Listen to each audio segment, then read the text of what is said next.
جی بسم اللہ الرحمن الرحیم. میں ڈاکٹر عبد الوحید اور اس وقت میں اٹک کے ممتاز شاعر سعادت حسن صاحب کے گھر میں موجود ہوں. سعادت حسن صاحب کو ان کے فن اور شخصیت کی بنا پر 2 یونیورسٹیز نے 2 طالب علموں کو ڈگریاں بھی جاری کی ہیں. آپ اٹک کے گولڈ میڈلسٹ شاعر میں آپ کو شمار ہوتا ہے اور 10 سے زائد شاعری کے جو مجموعہ کلام منظر عام پر آ چکے ہیں. آج سعادت حسن آج صاحب کے ساتھ ان کی شاعری کے حوالے سے گفتگو کریں گے. تو سب سے پہلے السلام علیکم. آپ فرمائیے کہ آپ نے اپنی شاعری کا آغاز کب سے کیا ہے اور کتنے زبانوں میں کی ہے اور کون کون سے کلام جو ہے آپ کے منظر عام پر آ چکے ہیں؟ کلام تو ماشاءاللہ کافی منظر عام پر آ چکے ہیں. 12 کتابیں میری 10 منظر عام پہ آ چکی ہیں. نعت کا رجحان ہوا کہ اپنے رودات جو ہے اپنے آقا کو سنائی جائے، تو میں نے نعت شروع کی اور 1971 سے باقاعدگی سے میں نعت لکھ رہا ہوں، جسے ابھی تک 50 سال سے اوپر ہو گئے ہیں. اسی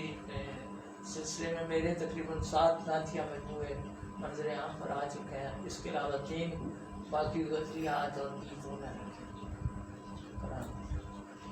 آپ ایک روحانی طور پہ آپ کی جو کلام ہے وہ دربار رسالت مآب صلی اللہ علیہ وسلم میں مقبول بھی ہو، جو آپ کو ایک خواب کی صورت میں نظر آئے، تو وہ بھی ذرا ہمارے ناظرین سے وہ والا واقعہ بھی شیئر کریں. بہت اچھا آپ نے سوال کیا ہے. تو واقعہ کچھ یوں ہے کہ میری کتاب انتخاب میں چھاپ رہا تھا آسمان نام سے، تو وہ کتاب تقریباً ساری مکمل ہو گئی تھی. تو مجھے کیوں ملی یہ بھی خواب بھی نہیں کہہ سکتا، ویسے کچھ ایسے اشارہ سا ہوا کیوں ملی کہ آپ نے تو مکمل کر لیا ہے مگر اس میں ہجرت کی نعت کہاں ہے. تو پھر میں نے ساری کتاب کا جائزہ لیا، کیونکہ میرا جو پیش لفظ تھے اور جو کچھ بھی کام اس پہ ہونا تھا اور وہ سب کچھ ہو چکا تھا، فہرست بھی بن چکی تھی. پھر میں نے دیکھا کون سی نعت مجھے نکالنی چاہیے اور ہجرت کی نئی نعت میں نے لکھی اور پھر وہ اس میں نے ایڈ کی. تو وہ نعت کے 2-3 اشعار یہ ہیں کہ ایک صبر بے حساب تھی ہجرت حضور کی، ایک صبر بے حساب تھی ہجرت حضور کی، مومن کا انقلاب تھی ہجرت حضور کی. اس وقت دین حق کا بڑا خستہ حال تھا، دشواریوں کا باب تھی ہجرت حضور کی، اور بستر پہ مصطفیٰ کے رہے رات بھر علی، احساس بوتراب تھی ہجرت حضور کی، اور رب کی رضا تھی اور ابو بکر ہم رکاب، روشن کھلی کتاب تھی ہجرت حضور کی. اور سب کا غرور مٹ گیا ایک مشت خاک سے، سب کا غرور مٹ گیا ایک مشت خاک سے، جن کے لیے عذاب تھی ہجرت حضور کی، اور نقش قدم حضور کے کافر نہ پا سکے، قدرت کا احتساب تھی ہجرت حضور کی،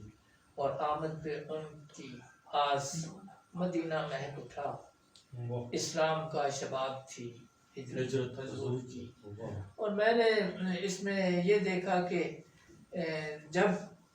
میں مسودہ تیار کر رہا ہوں، میرے مسودے پہ اتنی سرکار کی نگاہ ہے، اتنا اللہ پاک کا کرم ہے،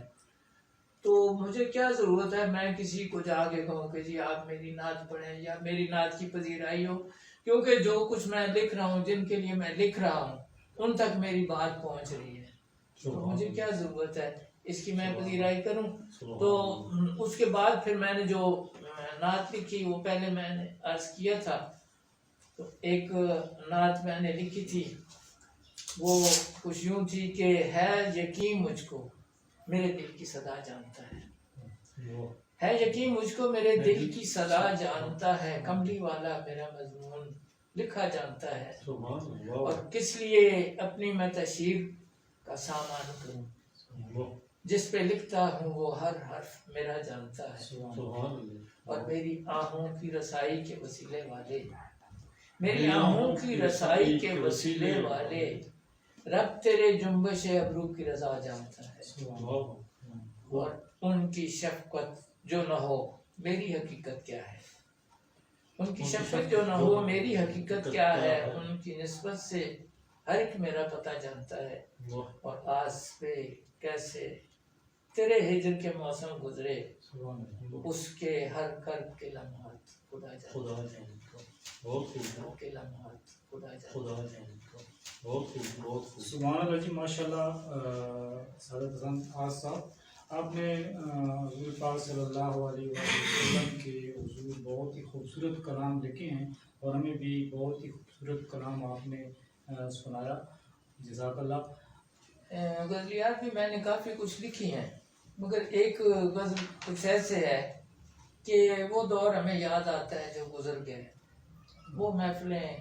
وہ پیار کے پیکر کدھر گئے، وہ محفلیں، وہ پیار کے پیکر کدھر گئے، وہ زندگی سے لوگ